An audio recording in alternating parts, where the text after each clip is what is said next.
Assalamualaikum warahmatullahi wabarakatuh. Saya akan menjelaskan 5 teori yang menjelaskan tentang asal-usulnya nenek moyang bangsa Indonesia. Yang pertama ada teori Yunan, yaitu nenek moyang bangsa Indonesia berasal dari Yunan, Cina. Teori ini didukung dengan penemuan sebuah kapak tua di Nusantara yang pasalnya mempunyai kesamaan dengan kapak di Asia Tengah.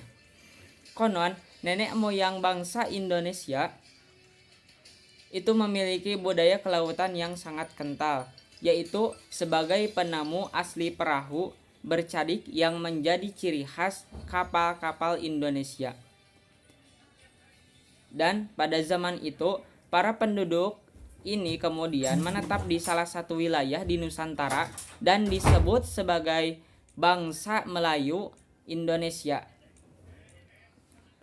Orang-orang inilah yang disebut-sebut menjadi nenek moyang langsung dari bangsa Indonesia sekarang. Menurut teori Yunan, ada 3 gelombang perpindahan atau migrasi yang dilakukan nenek moyang bangsa Indonesia, yaitu yang pertama Proto-Melayu. Pada tahun 2500 sebelum Masehi, Deutero Melayu. 1500 sebelum Masehi, Melanonesoid. 70.000 sebelum Masehi, bangsa primitif manusia Pleistoin atau Purba, suku Wedoid, suku Negroid. Teori ini mengatakan bangsa Melayu merupakan bangsa dengan peradaban tinggi. Selain itu, ada juga kemungkinan jika orang Melayu merupakan keturunan dari Homo soloensis dan Homo wajakensis. Yang kedua yaitu teori out of Taiwan, yang mengatakan bahwa bangsa Indonesia berasal dari Taiwan, bukan daratan Cina.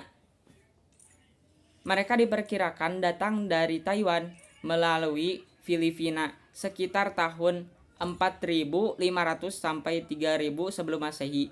Lalu sekitar tahun 3.500 sampai 2.000 sebelum Masehi mereka melakukan migrasi ke Indonesia lewat Sulawesi dan akhirnya menyebar ke berbagai pelosok Nusantara. Menurut pendekatan linguistik dijelaskan juga bahwa dari keseluruhan bahasa yang digunakan suku-suku di Nusantara saat itu memiliki rumpun yang sama, yaitu rumpun Austronesia.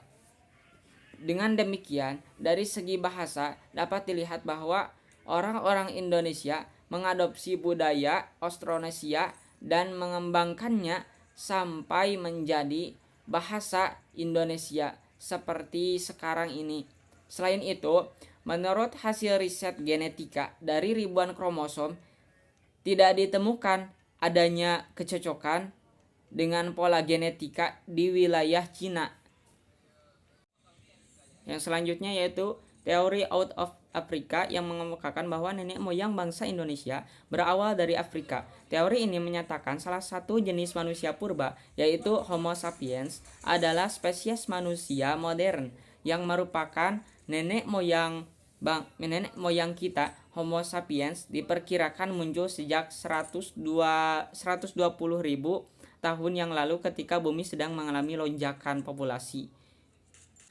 Mereka kemudian menyebar ke seluruh dunia antara tahun 200.000 hingga 100.000 tahun yang lalu.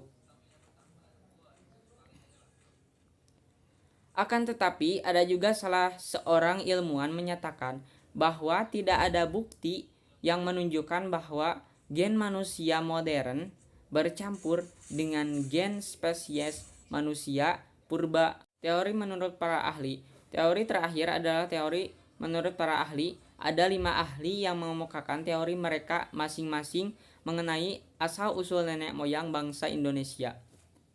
Berikut penjelasannya. Dr. Andus Muhammad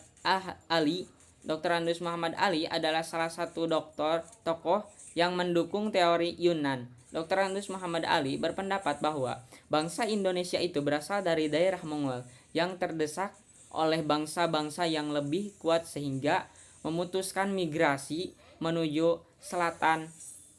Gelombang pertama proses migrasi terjadi dari tahun 3000 sampai 1500 sebelum Masehi dengan ciri-ciri kebudayaan Neolitikum yang masih menggunakan perahu bercadik satu yaitu. Lalu gelombang kedua terjadi dari tahun 1500 sebelum Masehi sampai 500 sebelum Masehi dengan menggunakan perahu bercadik dua.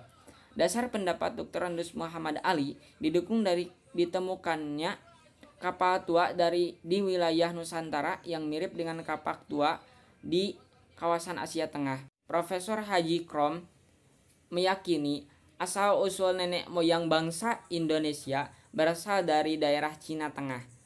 Karena di daerah tersebut terdapat sumber-sumber sungai besar.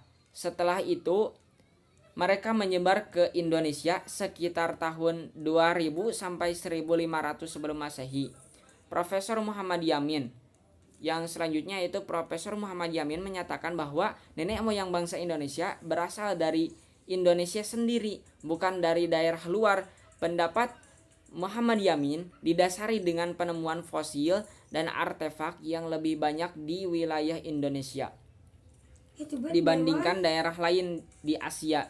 Contohnya, penemuan manusia purba seperti Homo soloensis dan Homo wajakensis.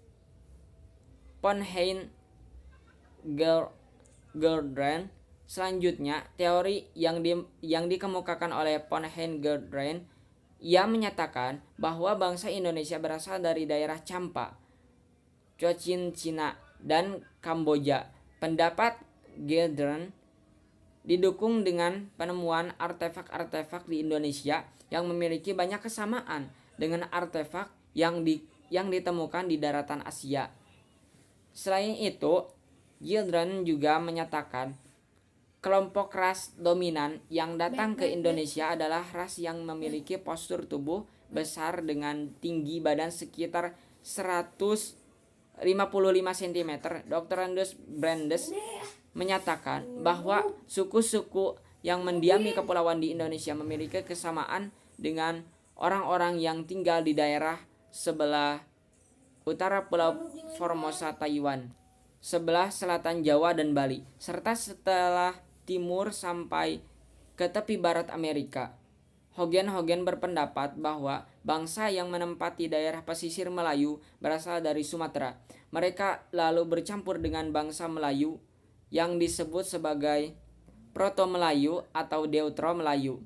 Proto-Melayu kemudian menyebar ke daerah-daerah di Kepulauan Nusantara pada 3000 sampai 1500 sebelum Masehi, sedangkan Deutero-Melayu menyebar sekitar 1500 sampai 500 sebelum Masehi.